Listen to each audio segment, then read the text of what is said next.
Hello 10 kilos టొమాటోస్తో నిలువ పచ్చడి ఎలా పెట్టుకోవాలో చూద్దాం.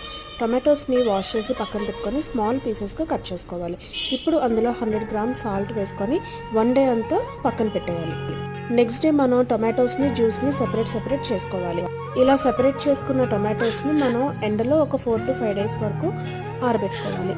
ఇలా ఆరబెట్టుకున్న టొమాటోస్ని కంప్లీట్గా మనం పౌడర్ చేసుకోవాలి.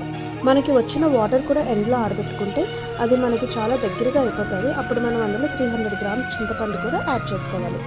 ఆవాలు, జీలకర్ర, మెంతులు 1 స్పూన్ తీసుకొని ఫ్రై చేసి పక్కన పెట్టుకోవాలి. 1/2 కిలో బెల్లాన్ని కరిగించుకోవాలి. పాకం అయితే అవసరం లేదు.